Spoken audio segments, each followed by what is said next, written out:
Live. Now, a lot of people watch our replays. If you're watching our replays, just type in hashtag replay just so I know that you're watching.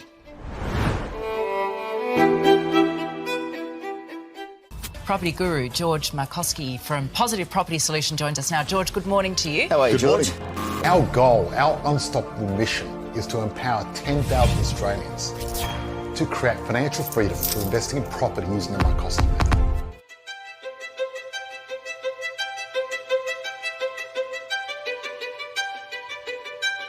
Okay guys, we've got 10 seconds left. Can't wait to show you a great, amazing session tonight. 10, 9, 8, 7, 6, 5, 4, 3, 2, 1.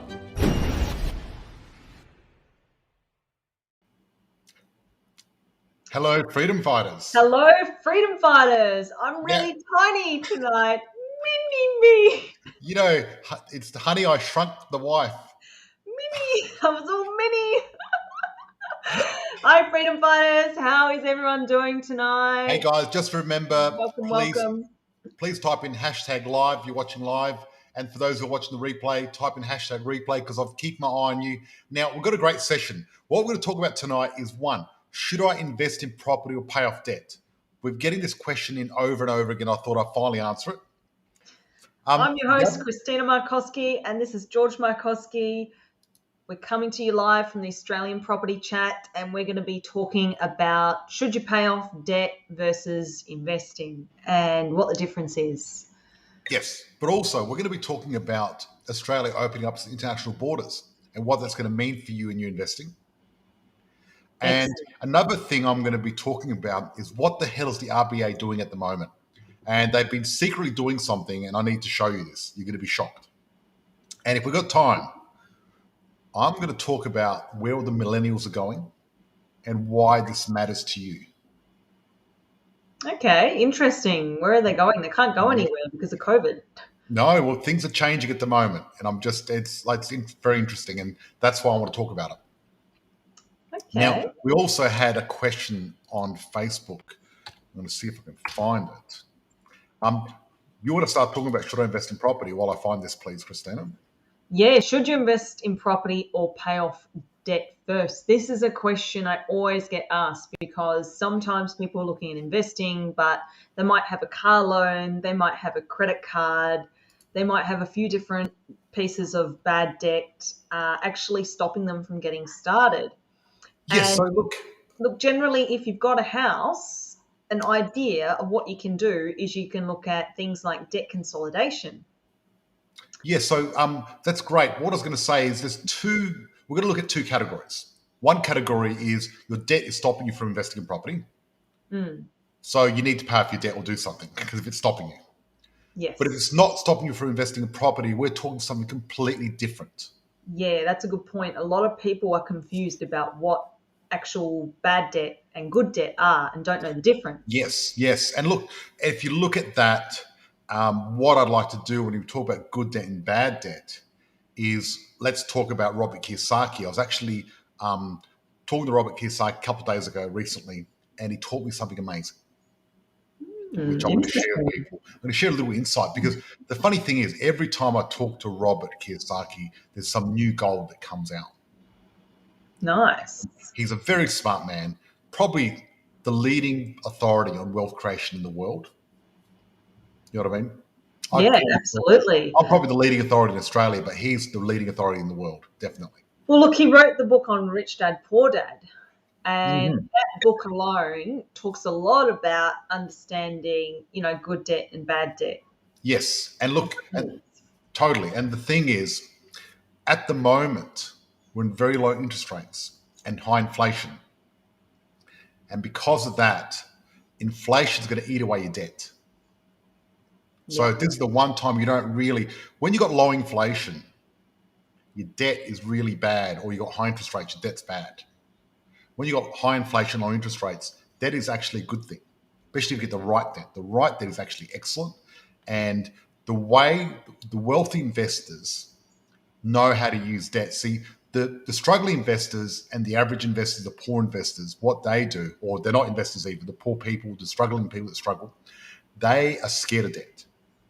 Yeah, right? and that's coming from a very old school mentality, and it's also got a lot to do with their relationship with money and having a Yes. poverty scarcity mentality. But this is the deal. My head's looking a bit big, isn't it? You're really zoomed in. This is the deal. This is the deal. Um, let's talk about the wealthy investors and the struggling investors. Let's compare the two and talk about debt. Okay. See, the struggling investors, they're not afraid to get debt to go on a holiday, get a TV, or get a car. Yeah. But and a TV, a holiday, or a car is actually a liability, not an asset. And you're crazy if you spend money on that. But when it comes to investing, they're scared of getting in debt to buy a house, which is good debt, And for right? those of you So, who know a little bit more on what a liability is, George, can you explain what's a liability? okay, a liability is something that costs you money and doesn't benefit you financially. So I'll give you an example of liability: Hmm. a holiday, a car, pizza, or beers, spending money on Pizza's also a liability to your waistline. yes. But what I'm saying is that's what the struggling investors, the struggling people, what they put their money in, right? What the wealthy investors do, they invest in education. They invest in a gym membership. They invest in bettering themselves, in books. They invest in assets like property, Yeah. right? So the funny thing is, wealthy investors, they're scared of borrowing money to go on a holiday or get a fancy car. They're not going to do that. They're going to pay for that in cash if they can afford it. If they can't afford it, they're not going to get it. But they're not scared of buying a property because that's going to make you money. But the funny thing is, the struggling investors or struggling people, they actually are happy to get a loan to go on a holiday or something, or get a credit card and buy all these clothes and stereos and a big TV. But they're not willing to invest in property, which is crazy because Mm. it's the opposite. Yeah, absolutely. And so the fact of it is, with the property market at the moment, is moving at a really fast pace. I mean, we've got clients that are literally buying a property and making 100 grand overnight.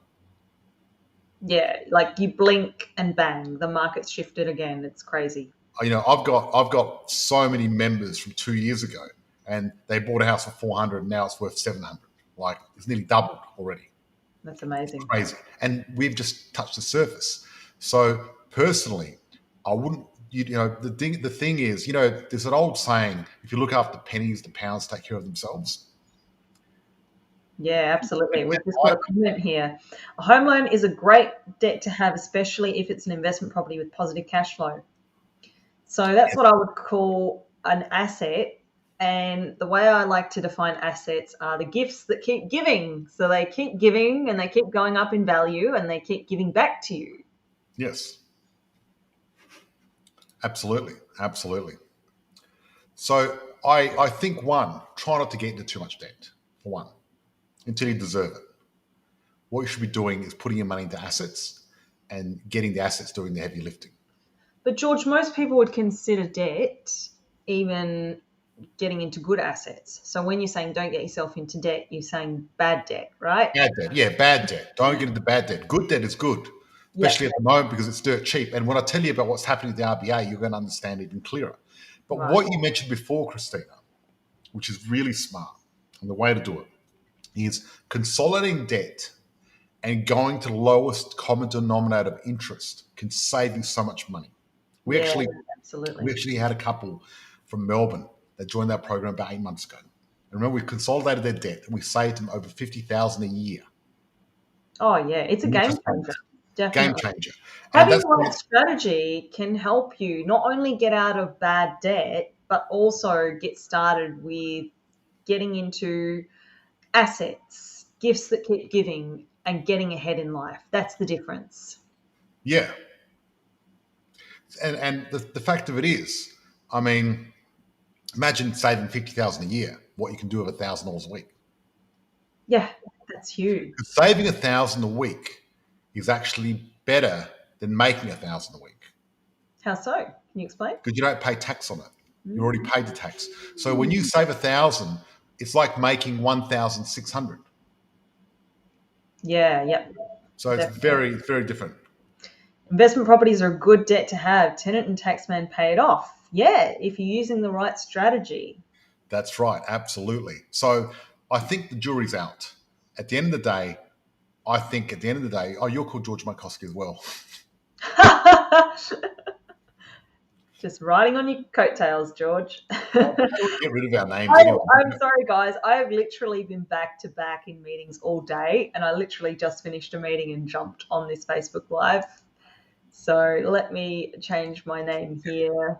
How do we get rid of the name anyway? I don't really want the name on there. I'm now Christina. Here we go. I have been promoted. I'm no longer a clone. We're gone now. I'm my own person now. Yay! Yeah, so that's what it's all about. So I've always been against debt, old school way. But at the moment, what I think is good debt is good debt, bad debt is George, bad debt. what about the people that have the mentality of, I have to pay off my home loan and then I'm going to invest? So they want to actually have zero mortgage, Yeah. $0 owing Yeah. to. Okay. So when people say that, what they're saying is, I've got no idea about investing.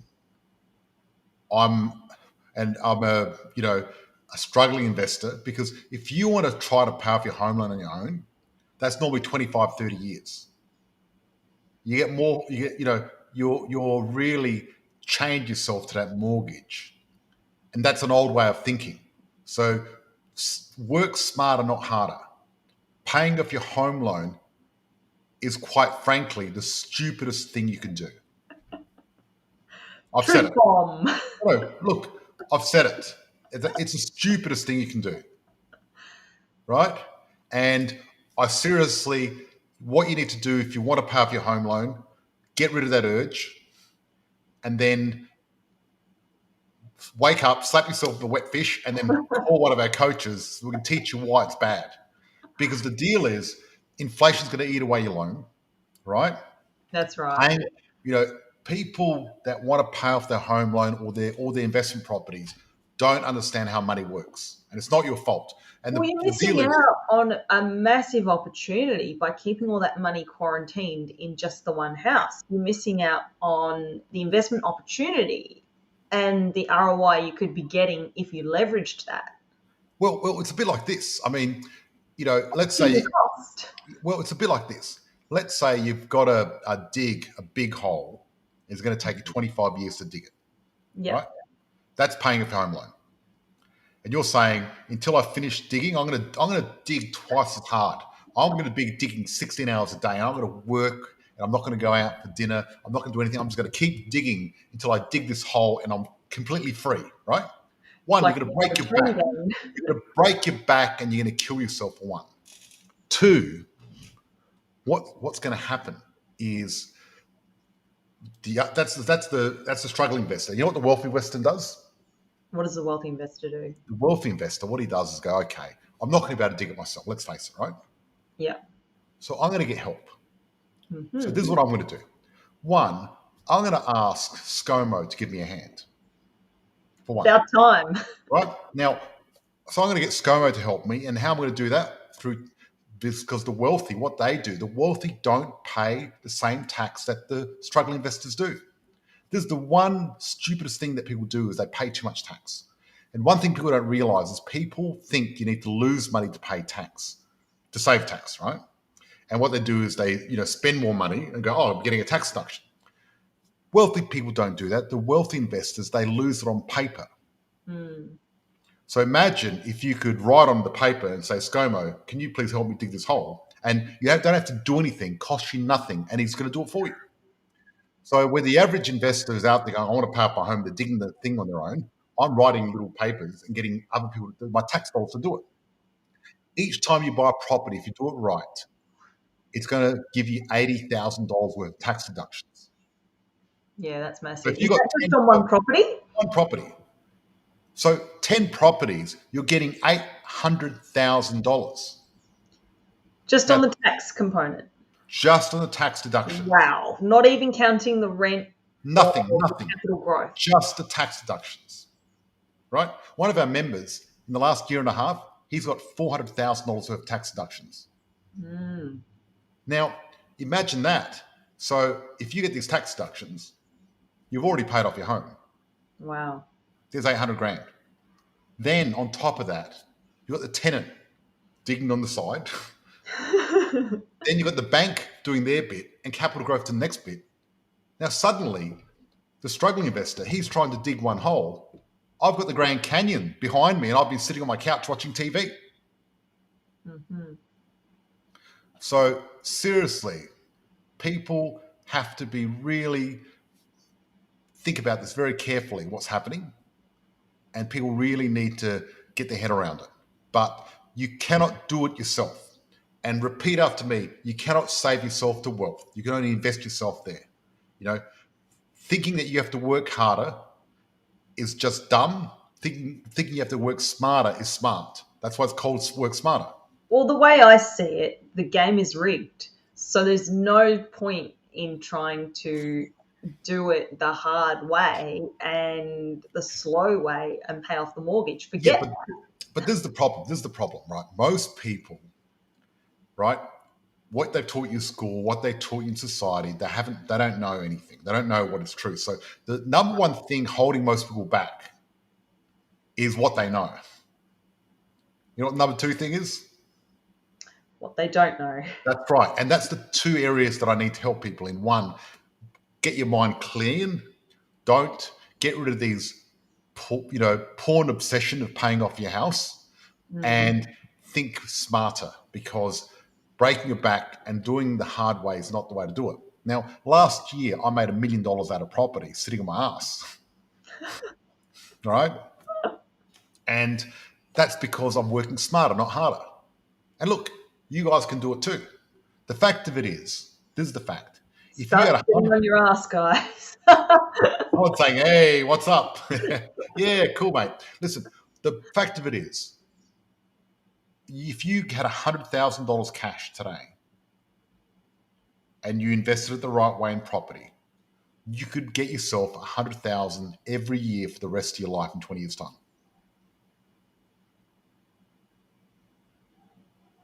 Wow. Mind blown? Yeah, absolutely. Now, you're probably saying 20 times a long time, oh my God. But hello, imagine if you had a time machine, you went back to yourself right now and said, wow, please invest 100 grand in your future self, would say, please do it, wouldn't they? Because the one thing I can say, if I had a time machine, I went back in time, I would say to my past self, saying, George, thank you so much for investing because you've made my life amazing. So, you're your present self at the moment, everyone watching this now. And, try to do something your future self thank you for, because it's worth it. Your future is going to come quicker than you think. Now, we've got some other questions if you want to start reading questions. Yeah, absolutely. We've got a few that have come through here. So Channel 7 said the other day, interest rates are going up 10% next year and in 2023. Brisbane will drop 8%. So they said that if you're thinking about selling, sell now. And if you're thinking about buying, hold off till 2023. The media are idiots, scaring people. That is hilarious. This is so funny. Look, because I've been invested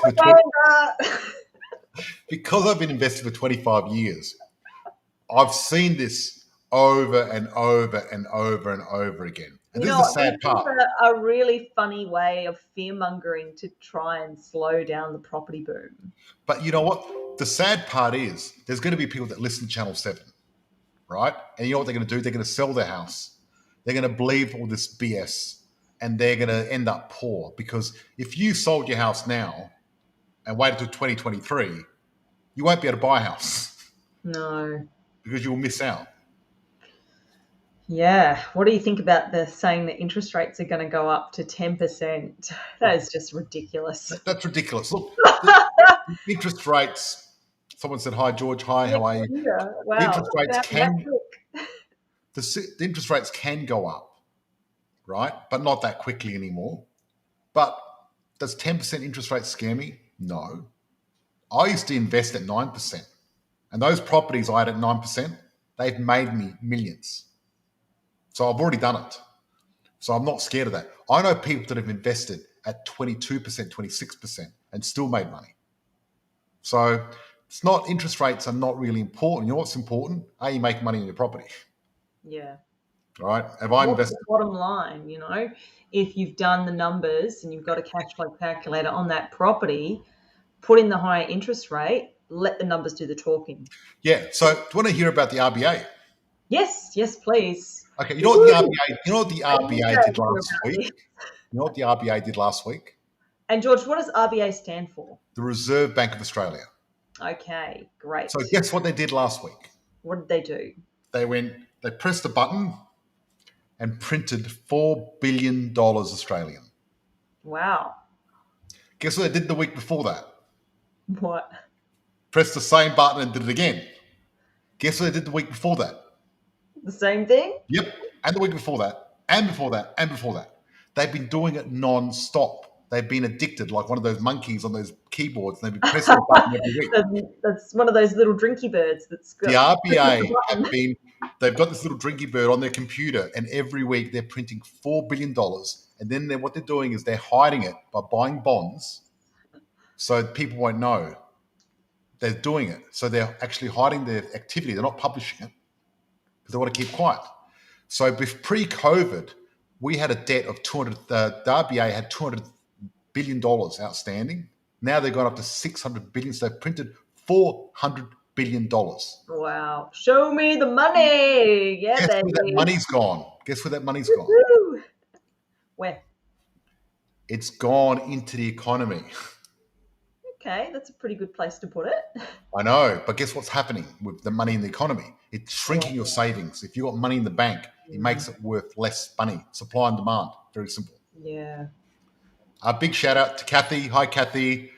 Hi, Thanks Kathy. for joining us. Thanks for joining us.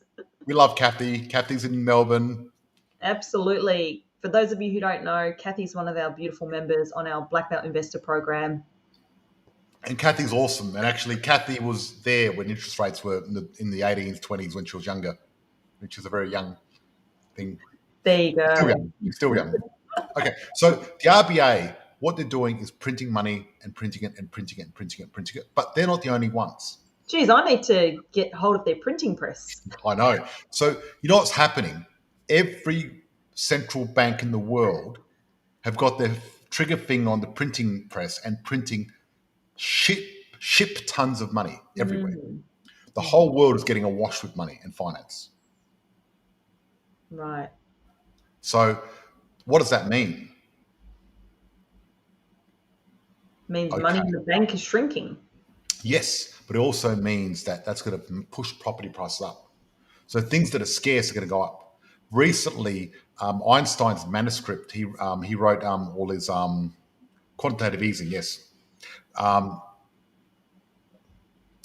Basically, what Einstein had his workings out, his calculations on a piece of paper. In Europe, it's sold by Christie's auction for $18 million. I know, pretty cool. So we've got another question if you want to go through it. Yeah, sure. Hi, George. I have a question.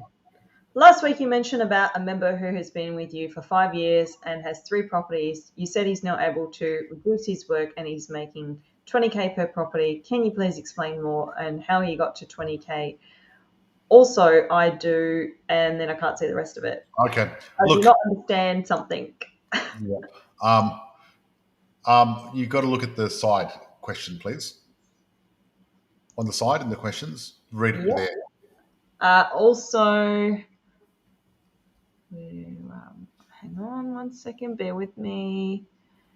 Can you please explain more about how he gets 20K? As I don't understand how this works, if he's paying the mortgage rates, etc.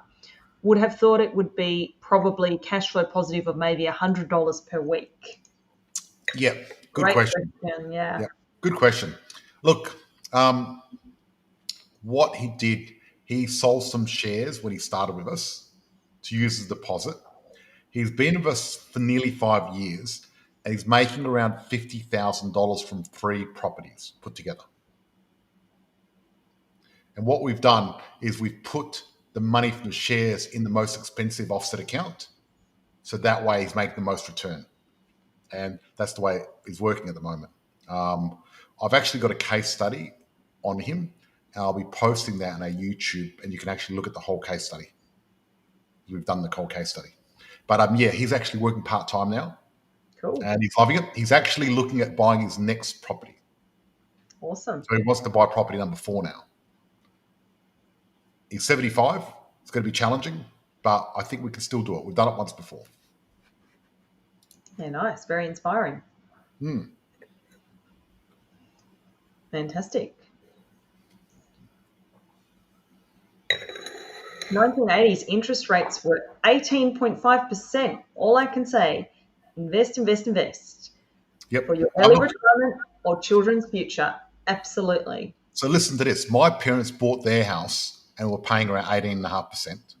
Wow. They paid $35,000. Now it's worth probably about $650,000. Yeah, nice. So if the 18.5 didn't wreck their investment, still worth a lot of money. That's what I'm saying. Yeah, So, property prices keep going up regardless. We spoke about should I invest or pay off debt? And we spoke about what the hell the RBA is doing. Now, what I want to talk about is what Australia's doing at the moment with the vaccine and everything else like that. Okay, this is a pretty hot topic. Yeah, so I'm going to try to stay away from the vaccine topic. We'll table that. But it's interesting that the FDA have just recently decided they're not going to release the data on the vaccines for 55 years. But forget that. Let's talk about what's happening in Australia. Australia opening their borders. Yes, we opened. And we've got international. International. International. Oh, when are we opening international? They're very soon. They're working on it at the moment. They're opening up the international borders, and they've opened the border to over 200,000 people. Wow. Now, this is what I want to talk about, right? So 200,000 visa holders are going to be coming to Australia. So overseas migration. Yes, we've got a massive shortage of people. Houses. No, of people. People. We don't have enough skilled labor. I was talking to a friend of mine who's in AI, and for every 10 jobs posted, they got 1 applicant. Wow, that's crazy. We just need to get more people in for so many industries, right? So what's going to happen, guys? These 200,000 people, right, are going to come in, and they're going to accelerate economic recovery, right? So you think our economic recovery is recovered now. An extra 200,000 people is going to just make cafes, restaurants, housing, Uber, everything better. You've got 200,000 people spending money. And these people have to live somewhere. Now, they're going to start renting first. Mm-hmm. But then, and a few of these people are students, and the students are going to go back in the city. And a lot of people in city apartments are going to go, oh, thank God, because they've been empty for so long, right? Yeah. But they're going to rent at first, and then they're going to start buying, because migrants normally like to buy property. They're very big on home ownership. Yeah. It's one of those things. So what's happening is that's going to put even more pressure on property prices on top of that, right? Because they normally, rent for the first few years. But this surge of demand will place extra burden on our limited housing supply. Big time. Well, there's already a supply problem.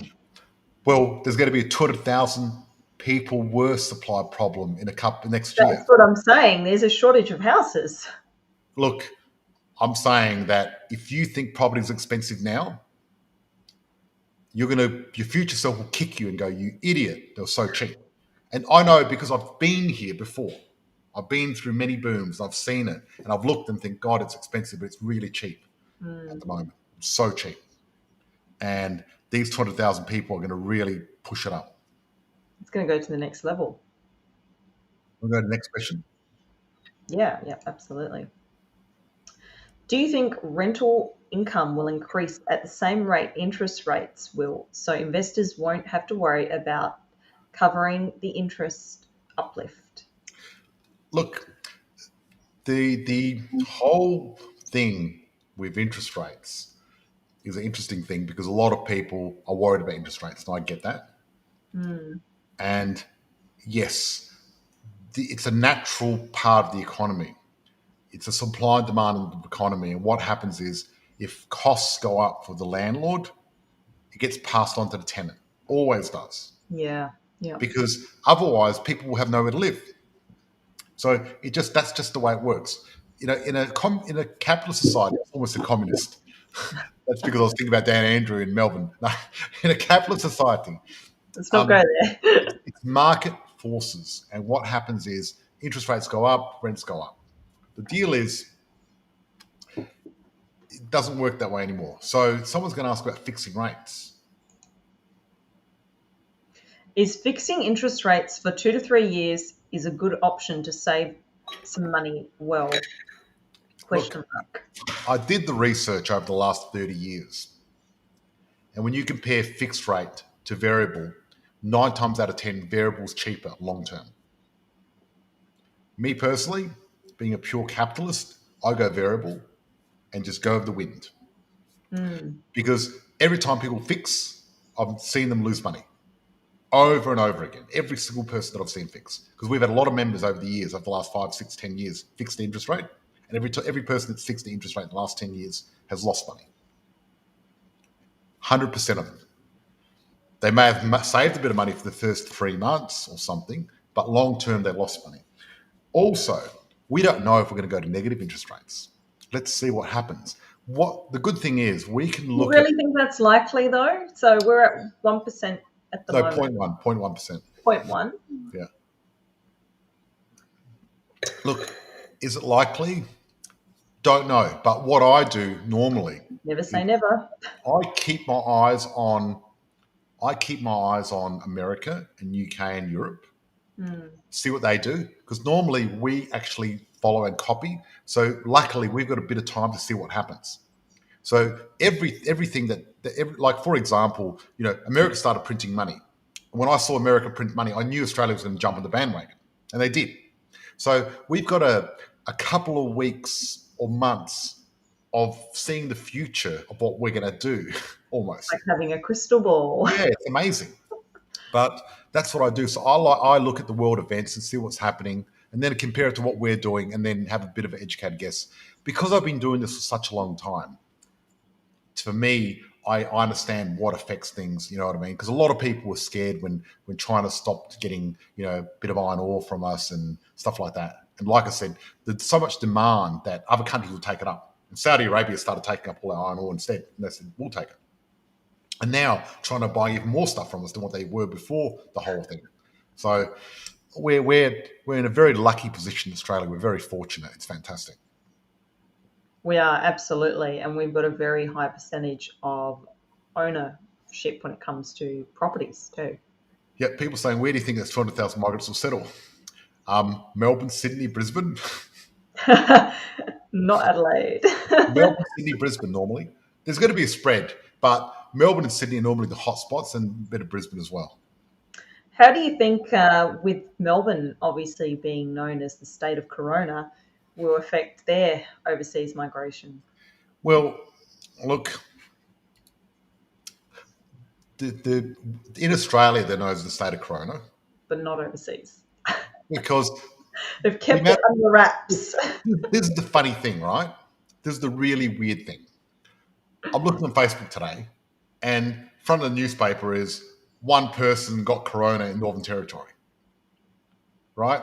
Now, Did they put everyone into lockdown because of that one person? most countries have got like 1 million people. I can't believe that one person getting corona made the news. Like, that's ridiculous. They've got nothing else to talk about. Like, it's just crazy. It doesn't make sense. So, what are the millennials doing?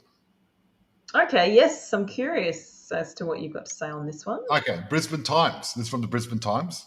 The millennial migration. Queensland records highest interstate arrivals as people leave New South Wales and Victoria. But the millennials are moving to Queensland, but wait till the borders open. They're moving now before the borders have opened. When they're open, it's going to be even worse. Yeah. So it should be interesting. And I was looking at interesting thing from Macro Business. Macro Business is they do a lot of stats, and that's one of the areas that I get my stats from if people want to know. www.macrobusiness.com.au. Anyway, and what they've been doing, they did a graph comparing Brisbane house prices versus Melbourne and Sydney, right? And as a comparison, Brisbane house prices compared to Melbourne, Sydney are the lowest they've ever been in history. So undervalued at the moment, essentially. Totally undervalued. Like, So seriously. they're all going to catch up to the same price. Sydney and Well, Melbourne, you know right? what I predict anyway. You know, because at the moment you've got Sydney, Melbourne, Brisbane, Perth, Adelaide. And I predict it's going to be Sydney, Brisbane, Melbourne, Perth, Hobart, Adelaide. No, I'm joking about that Hobart part. Adelaide's still there. Tasmania is going to beat us. That's depressing. Yep. Do you want to go through the other questions, please? Yeah, definitely. I'm just got to thank you. Thanks for taking my question. You are so welcome. Thank you for joining us tonight. Absolutely. I love people asking questions. It's excellent. So we're going back to now talking about how you don't like to fix interest rates. Is that because when you fix the variable rate drops? Yes. Yep, that's right. That's exactly right. Because they work it out and they're always ahead of the game. They know if it's going to drop. And they're going to want you to do the option that makes the bank more money, obviously. That's right. That's what they're going to do. Those slimy banks. Greece is in full lockdown like Melbourne was, only allowed out for food and doctors. Wow, that's surprising. Such a liberal country. Yeah. Okay. What are your views on a split home loan, i.e., half variable, half fixed? Yeah, look, not too bad. I'm lazy. I'm lazy. So what I do is I just do variable on everything and I'm done. Like, but I think, look, I don't know if I want to micromanage my loans that much. Really. I was wanting a loan that's going to work for me and keep going. I'm really, I want to look at the big picture. So it doesn't really bother me. It's okay to do that. And a lot of people do split home loan. I prefer just getting full variable at the moment. And look, sooner or later, there's going to be one point, 10% of the time, it's better to get fixed. So 10% of the time, what I'm saying, I'm going to be wrong. But because I'm right 90% of the time, I'm happy with those odds. Imagine if you were gambling and you got 90% chance of winning. It's pretty good. What would you do? Stick to that. Would you try to gamble on that 10%, even half your money? Why bother? So the last 30 or 40 years, 90% of the time, you're better off with variable. So the way I see it, if you're a gambling man, if you want to spread your bets, don't spread your bets. Just put 90% down, 90%, and you're set. Cool. Easy. I'm going to grab another glass of wine, and you can read this. On to the wine tonight, George. When you get back, I'll have to ask what you're drinking. How many properties did you buy in your own name until you started putting them into a trust? I understand that losses are trapped in trust, so can't use it to reduce your taxable income. I'd say this is probably one of the most popular questions we always get asked. Should I buy in a trust? And what we're going to do is we're actually going to get an expert on to cover this whole topic because it actually needs its whole own night in itself because there's so many nuances. It's not a black and white question. It all comes down to what your goals are and who you are personally, whether you're a business owner, whether you're an employee, of Yes. what you need to do. Look, on this program we're using, it doesn't say your name. If you want to type in your name after your question, it'd be great because then I can answer you personally, which is awesome. Because all it says to me is Facebook user. But the last person asked that question, excellent question, really clever. And yes, losses are trapped in trusts, which really sucks. However, there's hybrid trusts you can have where you can actually untrap your trusts. But it depending on where you're at. So the reason you start putting properties in trusts is to start protecting yourself when you become vulnerable to lawsuits. So what you need to do really is one, work out if you're in a high risk environment or not and who you are and what you are. So it's not, everyone talks about asset protection, but it's not for everyone. But some people, if you're a business owner, celebrity or someone that's, got a big audience like myself, you need to protect yourself. So I protect myself. I've got everything in trusts and I've got everything tied up. And even things in my own name, I don't own anymore because it's a complicated structure that I've used. But if you're a policeman or a teacher, then you don't need any trust. No one's going to sue you. No one's going to sue a teacher properly. But I started buying properties in trust early on because of asset protection. Way too early, but I started really early. Like, I reckon I bought a property. My second property was in trust. Okay. But what happened was, because I had a company, I had a way of unlocking those losses where a lot of people can't. So if you're an employee, it's very hard to take those losses out. But if you're a business owner, there's lots of different ways you can do it. And that's part of the advantage of being a business owner, because you're sort of half outside the system. Okay. Hi, guys. If you never pay down your investment loans and your 10 years depreciation has ended, how exactly are you receiving unusable passive income? Are you relying on a huge increase in rent and interest rates to remain low? No, I'm not requiring any of that, because it doesn't matter. All I'm doing is I'm waiting for properties to double every 7, 10, or 12 years. Right? So it may happen at 7 years, may happen in 10 years, may happen in 12 years. And what happens is you average out of a property around 5%. So if you had $500,000, should I draw this?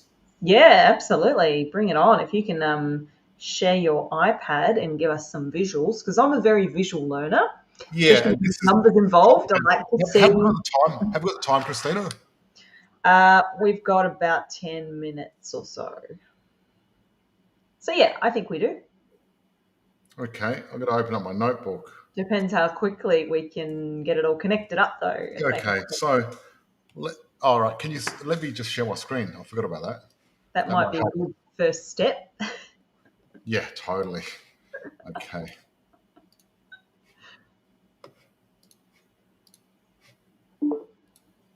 Nice. Yep. Okay. How's this? That's See brilliant. both of us and the screen. Okay, so let's say you buy a house for $500,000, right? And on our program, that's going to probably be positive, make you money from day one. So it's going to cost you nothing. And we're going to get $80,000 in tax deductions from this property. How cool is that? And we're going to get probably about $500 a week rent. And our mortgage is going to cost less than $500 a week. Let's say properties double every 7, 10 to 12 years. I'm going to say 10 for this one. Yep. In 10 years, this property is worth $1 million. Oh, we can't see that, George. Okay, let's move it here. This property is worth $1 million. Now, we've got this loan here for $500,000, which we can't touch because we don't own that. This is the banks. But the equity in the property, who owns that? We do. How much equity is there? $500,000. On a $500,000 property, how much rent do you get? $25,000.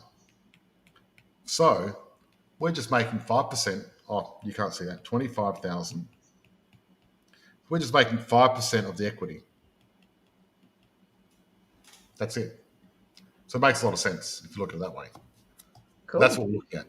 And if interest rates go up, we're going to get slightly more rent. It's going to balance out. This numbers work in general. It may be slightly different. Put it this way. At the moment, let me just stop sharing. At the moment, I mean, I talk about properties double every 7, 10, or 12 years. I think a lot of our clients are going to double their money in 5 because we're buying the top 100. I know clients from 3 years ago, their properties they were buying for 400 are now selling for 700, which is like crazy when you think about it. Yeah, that's awesome. Look, buying in the top 100 is really smart if you want to get ahead. Definitely, because you're outperforming the rest of the market.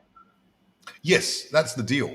Even, if you buy a property in a capital city and you just put a blindfold on, you're still going to double in 10 or 12 years anyway.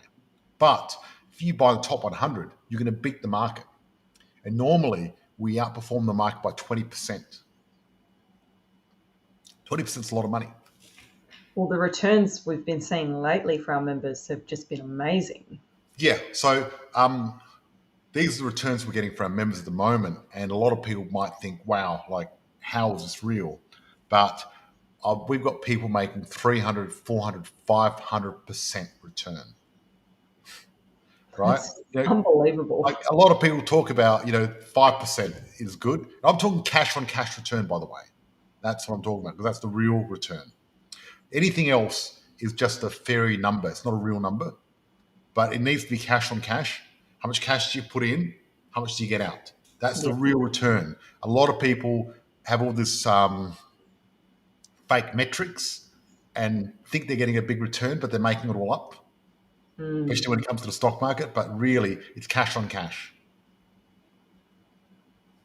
Yeah, cool. All right, excellent. Fantastic. That pretty much wraps us up for tonight, which is great. Thank you, George and Christina. Really enjoyed tonight's session. Very grateful for the education. You're so welcome. We love having you here and we love You know what? sharing our knowledge. We love it. We love it. I really, one thing that I really love is our community and people like Kathy who stand out, amazing members of our community. Lots of love there. I've actually promised Kathy when we go to Melbourne, we're having dinner. I just can't wait to go to Melbourne, and we've got our bestie coming down to Adelaide this weekend. We've got Belinda We coming down, which do, is exciting. yes. It's exciting, guys.